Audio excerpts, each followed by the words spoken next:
Conna sta go bh chóirde seo mise ag ruthíocht timpeall. Tá sé barta gom chuirsí síana bh roinnt na heachtraí agus an rudí spéisiúla ar bhí ar bunagam le roinnt seachtaní ar nó le seachtanuas a roinnt libh seo mise ag ruthíocht áitéigean bhí sé anna gcuimhar mar sin ní filmin uaim úsáid. Bhí an tálam go raibh ruthair snasta mar seo gom agus bhí mé an dul ag ruthíocht timpeall ar náit seo Coille chóirsanach álíne áit bhí go hanamh rá ar fad.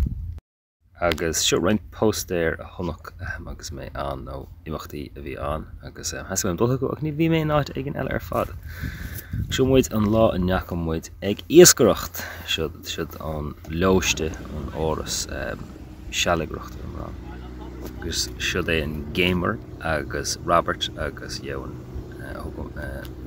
Robert thugach muid sa bhád agus cuma héana agus Johan ag iascaireacht agus tá taithí ag Johan ar níoscaireacht chaise tamil ar na báid agus sin go raibh airibh ina iascaireacht. Agus seo mise tuairt faoi iascaireacht le lámháin agus tafad agus bhí sé sin dúláánach hashtag content.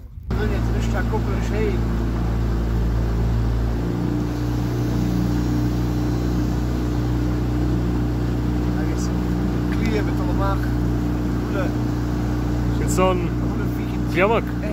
Is an sin annach chud áitine in Alban agus an éirn a fermacha éis gan is fermacha brudan a bhíonn seo lit an an le brudan mhór a eiscint in léims níor de amach an iscis sin bhíon tiag seo an agus bhí sé spéisial bhí sé cinnaí coolráideach ach bhí an rud seo an cinnaí líne tréinach súscaíon tiag mar sin bhí sé an rudí a chur ar an líne sin agus go raibh sé isteach líon tiag. Agus chumar thar an gceann tíre seo le dul iascaireacht agus ar nóí mar dul go tá seo tal luas faoin bhí an seo. Agus ar hiig éon na mara go raibh creachí éigen a going os iadidir dar leanúint timpeall níos an go raibh iasca going faoin drá seo beidir go raibh a bhí sé dar leanúint. Agus darlinn roinnt iasca áil seo hiad cuideacha beag bhí cuideacha mór agus déimriad. Agus seo áid a raibh an seomra gascaing agus muid tafad roiinn raircan isteigh ag garabháin sin tigatá gom agus mé sa chlór agus ag breanú amach an seomra seo.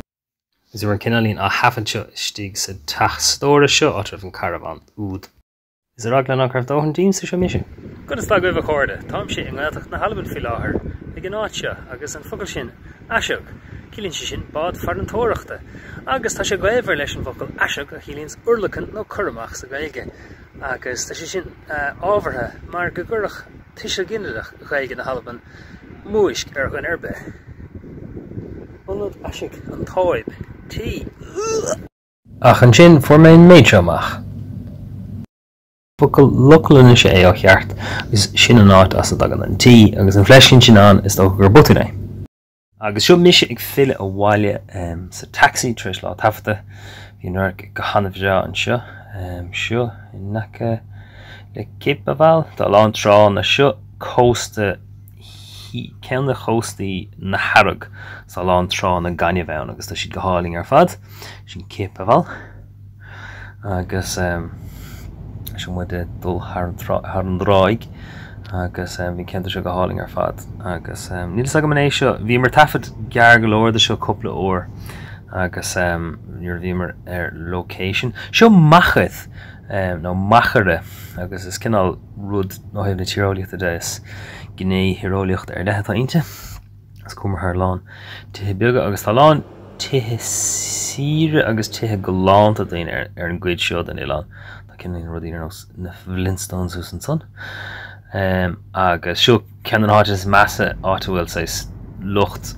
an taobh má tageisteach agus dá price ní dithe trééis dul léir go mór mar sin tar an dúláánach do ghoine cónaí an fáin fad ar Airbnb freisin cé go raibh marna fáin ar Airbnb seo an trosarás go dtí an áit rámar cé tal bhir linne agus go leor rutha an féach cé có leathan is héan na tamánathe taon siad thar an líne seo muid inis I lá eile bhí mar inis seo ceann na ceantracha is láidre a bhfuil an ghealaigh iontú fós agus bhí mar I mílan seo bhí sé ar cíos a gin ar fáin le cúpla rairc hafad rairc agus seo muid ag fannacht ag feitheamh rairc á hafad taobh mó agus bhí mar an taobh stig sin Tony Carney an Stuart Horn sin agus Adam an farfuime agus lína éagsúla agus bhíon chuid eile going fannacht taobh stig le go meach ó legamech luchtaf the radioing. Agus Callum agus ón atá le chéile sa chlár. Agus fáin fada ach seo tastálacha COVID bhíring í dhéana fós at glóir agus seo na rácinna bratha bhí le feiscint agus mé ag ri I dro luch lang go fad. An ghealach le feiscint héamh amháin agus dul faoin I gréine an taobh eile.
She's dollytje. Ha, she's dollytje. Ha, she's a dolly strip kippenwal.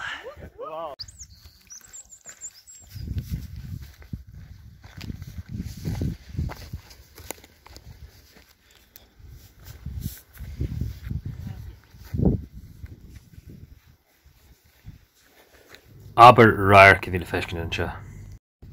Agus chuirme an bar an tléide.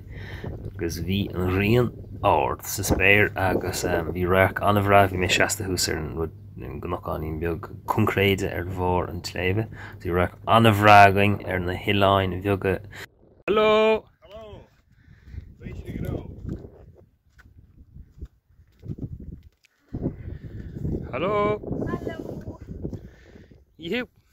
Agus an sin thugam ar náid ar máile agus tháinig go an trá mhór na cháine seo delta airning gomininic leis a trídí agus seoir dúnig me sa chart fógur sláándála pan bhuaisteáin as Coille.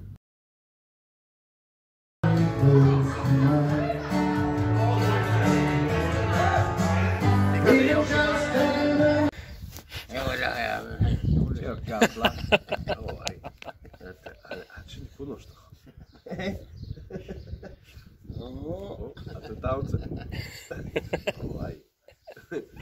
Doe je vijf gewoon.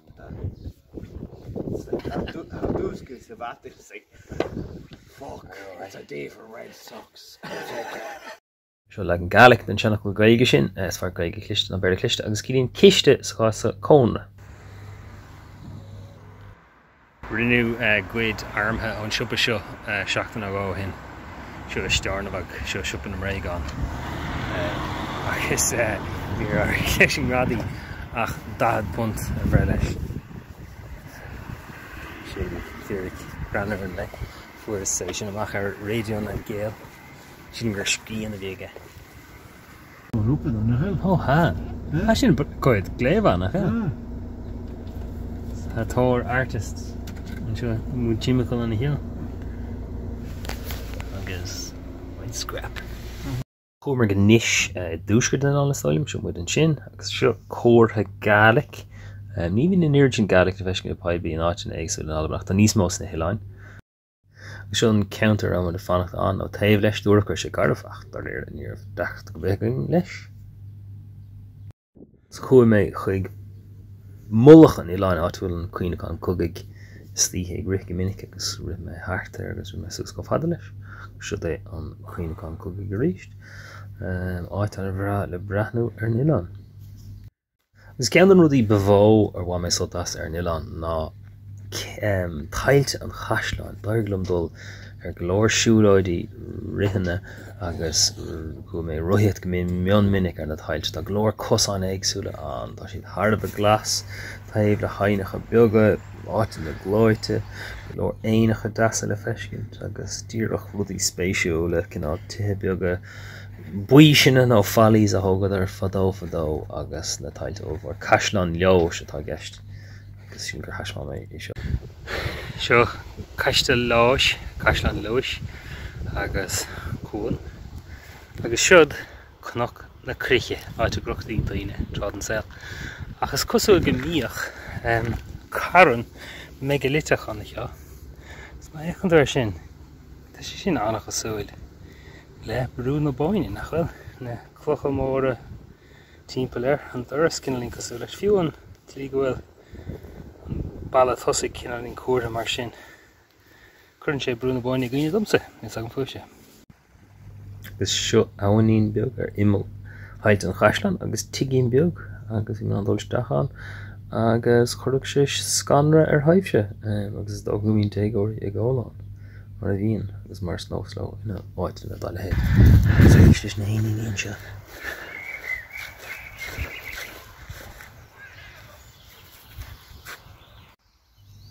Seo out na mróg agus drihan das ar hailt an chaisleán ag seile. Agus post bra eile marí gúil is ceol. Gúil sin grá. Chun stagad chuirde. Tá mín seo ar chúil an bhos. Níar mé na fí sin seo le tamlín ach tá cúpla nóid go manis idir réchcanna le caintlih. Agus pónúir dhearnach bhí mé caintlih. Tá mé treis eistú sús go dtí stearnamach agus tá rás ag an stúdio. Tá go deistrí mar as an lóiste álíne chuig álíne chuig stearnamach gira seadar.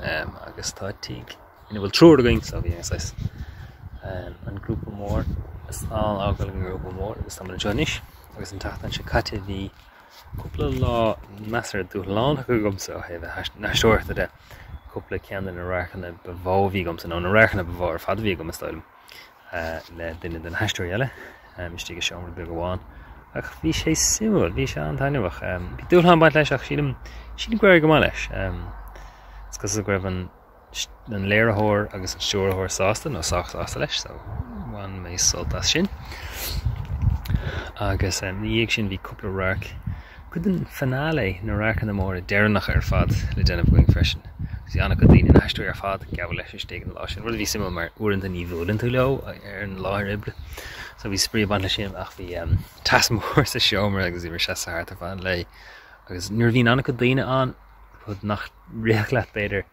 taslíonn roiarc ó dhearcha gachéan duine nó le má deirtar rud ag an conspóideach caiithú sais asreagra gachéan duine áil anas gur féidir sinna íisteach ní chéile ach se bhí sé simú glóir agus sin níos an bhfuir bhlá eile bhí cá lá tafta going san áit sin in áitar bhenim an tóib nó líomhar bure atá bun na harrag tá sin a bhádhain ach an sin cinná san réimar